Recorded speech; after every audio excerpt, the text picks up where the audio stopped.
கிறிஸ்துவுக்குள் பிரியமானவர்களே, உங்களை இந்த நாளில் சந்திப்பதிலே நான் மிக்க மகிழ்ச்சி அடைகிறேன். ஆண்டவராய் இயேசு கிறிஸ்துவுக்குள் நீங்கள் யாவரும் சந்தோஷமாய் சமாதானமாய் இருப்பீர்கள் என்று விசுவாசிக்கிறேன். இந்த நாளில் தேவன் நமக்கு தந்திருக்கிற நல்ல வசனத்துக்கு நேராய் நாம் கடந்து செல்லலாம். யாத்திராகமம் 1வது அதிகாரம் 12வது வசனம். ஆனாலும் அவர்களை எவ்வளவாய் ஒடுக்கினார்களோ அவ்வளவாய் அவர்கள் பலுகி பெருகினார்கள். ஆமென்.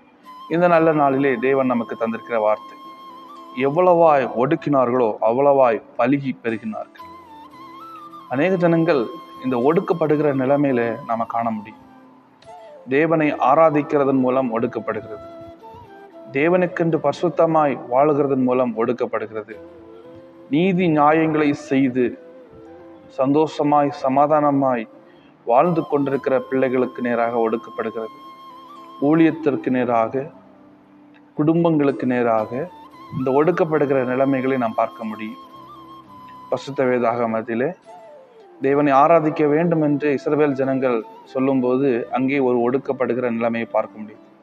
வேலை அதிகமாய் கொடுத்து, இந்த வேலையை செய்யுங்க, உங்களை ஆராதிக்க விடுறேன், இந்த வேலையை செய்யுங்க, உங்களை ஆராதிக்க விடுறேன், இப்போ ஆராதிக்க விடுறேன், இது முடிஞ்ச உடனே ஆராதிக்க விடுறேன் அப்படின்ட்டு ஒரு ஒடுக்கப்படுகிற நிலைமையை பார்க்க முடியும்.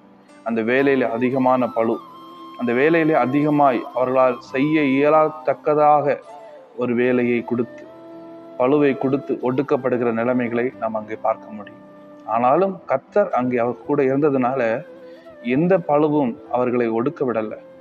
அவங்க நினைக்கும் போது இந்த ஒடுக்கங்கள், இந்த நெருக்கங்கள், இந்த துன்பங்களை பார்த்து இந்த ஜனங்கள் அப்படியே ஒடுங்கி போய் விடுவார்கள். இதற்கப்புறம் ஆராதிக்க வேண்டும், இதற்கப்புறம் ஜெபிக்க வேண்டும், இதற்கப்புறம் ஆண்டவராய் இயேசு கிறிஸ்துவுக்காக வாழ வேண்டும் என்று நினைக்க மாட்டார்கள். இதுக்கப்புறம் சந்தோஷமாய் வாழ முடியாது என்று எண்ணிதான் நெருக்கினார்கள். ஆனால் கர்த்தருடைய திட்டம் அப்படி அல்ல. நெருக்கப்படுறதுக்கு அப்புறமாக அதிகமாய் அவர்கள் பலுகி பெருகினார்கள் என்று போட்டிருக்கிறது. இந்த நாளிலேயும் நம்முடைய வாழ்க்கையில, உங்களுடைய வாழ்க்கையில நெருக்கங்களை அனுபவித்துக் கொண்டிருக்கிறீர்களா?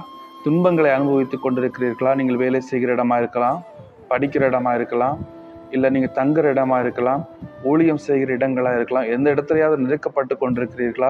கர்த்தர் உங்களை பலுகி பெருக பண்ண போகிறார். நெருக்கங்களை மாறும். ஆமென். அந்த வசனத்தினுடைய அடுத்த பகுதியை நாம் வாசிக்கும் போது, இவங்க பலுகி பெருகிறதுனால அந்த நெருக்கினவர்கள் என்ன ஆனாங்கன்னா எரிச்சல் அடைந்தார்கள் என்று பார்க்க முடிகிறது. ஆமென். நெருக்கி நெருக்கி நெருக்கி வேண்டாத காரியங்களை பேசி பேசி பேசி துன்பங்களை கொடுத்து கொடுத்து இவர்களுடைய முகம் இனி சிரிப்பதில்லை, இவங்க இனி சந்தோஷமாய் வாழ போகிறதில்லை. இதோடு முடிந்தார்கள். நம்முடைய நெருக்கத்தினால இவங்க சோர்ந்து போனார்கள். நம்ம கொடுக்கிற நெருக்கத்தினால இவங்க சந்தோஷமாய் இனி வாழ மாட்டார்கள். இவர்களுடைய முகத்திலே சிரிப்பு உண்டாகாது, இவங்க வாழ்க்கையில ஆசீர்வாதத்தை காண மாட்டார்கள் என்று நெருக்கி கொண்டிருக்கும் போது கர்த்தர் அவர்களை பெருக பண்ணினார், கர்த்தர் அவர்களை ஆசீர்வதித்தார், கர்த்தர் அவர்களை மகிழ பண்ணினதுனால இதை பார்த்த போது நெருக்கினவர்களுடைய முகம் எப்படியாச்சு? எரிச்சல் அடைந்தது. கர்த்தர் அப்படிப்பட்ட செயலை நம்முடைய வாழ்க்கையில செய்ய போகிறார். நம்முடைய வாழ்க்கையில யார் யார் நெருக்கி கொண்டிருக்கிறார்களோ அவர்களுக்கு கண்களுக்கு முன்பதாக கர்த்தர் நம்மை பலுகி பெருக பண்ணுவார். அவர்கள் கண்களுக்கு முன்பதாக நாம் எழுந்து நிமிர்ந்து நிற்கும்படியாக கர்த்தர் கிரியை செய்வார். ஆமென். எத்தனை பேர் விசுவாசிக்கிறீங்க? இந்த நாளில கர்த்தர் நமக்கு ஒரு பலுகி பெறுகிற காலத்தை தரப்போகிறார். கர்த்தர் நம்முடைய தலைகளை நிமிர்ந்து நிற்க பண்ணுகிற ஒரு நிலையை அவர் தரப்போகிறார்.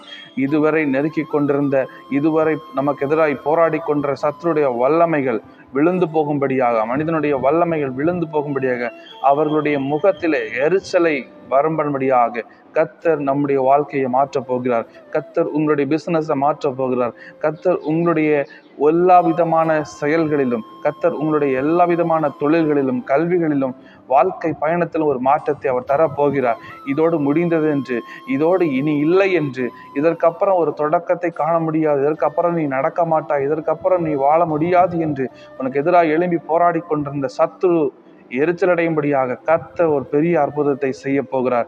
விசுவாசிக்கிற தேவ பிள்ளைகள் நிச்சயம் அதை காண்பார்கள். கர்த்தர் உங்களுடைய வாழ்க்கையில பெரிய காரியங்களை செய்வார். சந்தோஷத்தோடும் சமாதானத்தோடும் பலுகி பெருகும்படியாக, மகிழ்ச்சியோடு காணும்படியாக கர்த்தர் அற்புதத்தை செய்வார். ஆமென்.